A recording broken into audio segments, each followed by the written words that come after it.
इस वीडियो में हम बात करेंगे 8th पे कमीशन की। आपकी सैलरी और पेंशन में कब होगा इजाफा, इससे जुड़े कुछ 5 बड़ी अपडेट्स आ गए हैं जो आपको जानना बहुत ज़रूरी है। तो इसलिए वीडियो के आखिर तक बने रहिएगा। नमस्कार, आप देख रहे हैं न्यूज़ 18। मैं हूं आपके साथ श्रुति श्रीवास्तव। केंद्रीय कर्मचारियों और पेंशनर्स की नई सैलरी के लिए 8वें वेतन आयोग ने काम तेज कर दिया है। दिल्ली के दफ्तरों से बाहर निकलकर आयोग अब सीधे अलग अलग राज्यों में जाकर कर्मचारियों की समस्याएं सुन रहा है। दरअसल केंद्र सरकार के विभिन्न विभागों में काम करने वाले करीब 1 करोड़ से ज़्यादा कर्मचारियों, रिटायर हो चुके पेंशनर्स के लिए एक बहुत ही काम की खबर है। हर महीने बैंक खाते में आने वाली सैलरी और पेंशन में बढ़ोतरी का जो इंतजार आप लोग कर रहे थे, वह प्रक्रिया अब तेजी से आगे बढ़ रही है। 8वें वेतन आयोग यानी 8th पे कमीशन से जुड़ी कार्यवाही ने अब पूरी तरह से रफ्तार पकड़ ली है। जस्टिस रंजना प्रकाश देसाई की अध्यक्षता में बना यह आयोग अब फाइलों से निकलकर जमीनी स्तर पर काम कर रहा है।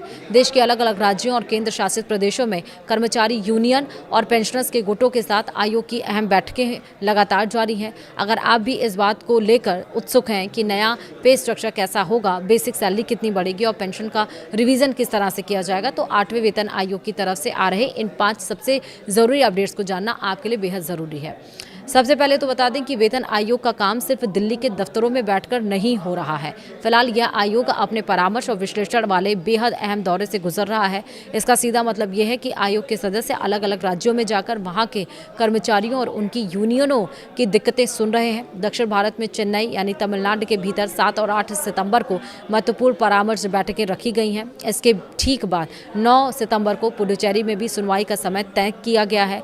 उत्तर भारत की तरफ रुख करें तो चंडीगढ़ में 16 से 18 सितंबर के बीच वहां के और आसपास के राज्यों के कर्मचारी संगठनों से आमने सामने बैठकर बातचीत होगी। वहीं राजस्थान के जयपुर में 31 अगस्त और 1 सितंबर को होने वाली बैठकों के लिए आवेदन जमा करने का काम किया जा चुका है। सैलरी का नया ढांचा तैयार करना कोई आसान काम नहीं है। इसके लिए महंगाई के सूचकांक, देश के आर्थिक हालात और अलग अलग क्षेत्रों से आ रहे वित्तीय प्रस्तावों को बारीकी से समझना होता है और इसी काम को तेजी से और वैज्ञानिक तरीके से करने के लिए आयोग ने अपने कंसल्टेंट यानी सलाहकारों की नियुक्ति से जुड़े नियमों में कुछ ज़रूरी बदलाव किए हैं। इन विशेषज्ञों की मदद से जो रिपोर्ट तैयार होगी वह पूरी तरह से सटीक और ठोस आंकड़ों पर आधारित होगी। सरकारी कर्मचारियों के बीच आजकल सबसे ज़्यादा चर्चा फिटमेंट फैक्टर को लेकर ही हो रही है, क्योंकि इसी से तय होता है कि सैलरी में असल उछाल कितना आएगा। आपको याद दिला दें कि 6ठे वेतन आयोग में यह फिटमेंट फैक्टर 1.86 तय किया गया था। फिर 7वें वेतन आयोग में इसे बढ़ाकर 2.57 कर दिया गया, जिससे बेसिक सैलरी में अच्छा खासा इजाफा देखने को मिला था। अब 8वें वेतन आयोग को लेकर कर्मचारी संगठनों की तरफ से लगातार यह मांग उठाई जा रही है कि फिटमेंट फैक्टर को 3.68 से लेकर 3.83 के बीच रखा जाए। हालांकि यहां यह साफ कर देना जरूरी है कि अभी तक आयोग की तरफ से न्यूनतम वेतन, फिटमेंट फैक्टर या नई पेंशन को लेकर कोई भी आधिकारिक घोषणा नहीं की गई है। आखिरी फैसला आयोग की पूरी रिपोर्ट और उसके बाद सरकार की मंजूरी पर ही निर्भर करेगा। इस बार वेतन आयोग की यह साफ मंशा है कि पूरी प्रक्रिया एकदम लोकतांत्रिक और पारदर्शी रहे। कोई भी फैसला सिर्फ बंद कमरों में लेने के बजाय आयोग हर विभाग के कर्मचारी प्रतिनिधियों, स्थानीय परिसंघों और पेंशनर एसोसिएशन को पूरा मौका दे रहा है। लोग अपनी समस्याएं और सुझाव लिखित रूप में या फिर बैठकों में मौखिक तौर पर सीधे आयोग के सामने उठा सकते हैं।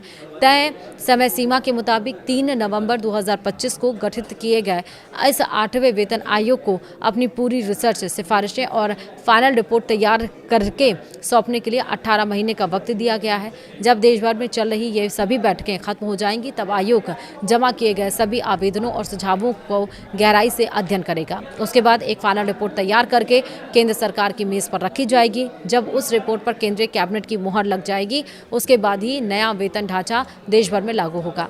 चूंकि 8वां वेतन आयोग अभी शुरुआती बातचीत और आकलन के दौर से गुजर रहा है, इसलिए कोई भी नया फॉर्मूला अभी तक आधिकारिक रूप से पास नहीं हुआ है। ऐसे समय में अक्सर कई तरह की अफवाहें तेजी से फैलने लगती हैं। सभी कर्मचारियों और पेंशनर भोगियों को यही सलाह दी जाती है कि वे इधर उधर की बातों पर ध्यान देने के बजाय सही और पुख्ता जानकारी के लिए सिर्फ 8वें वेतन आयोग के आधिकारिक पोर्टल या वित्त मंत्रालय की तरफ से जारी होने वाले आधिकारिक बयानों पर ही भरोसा करें।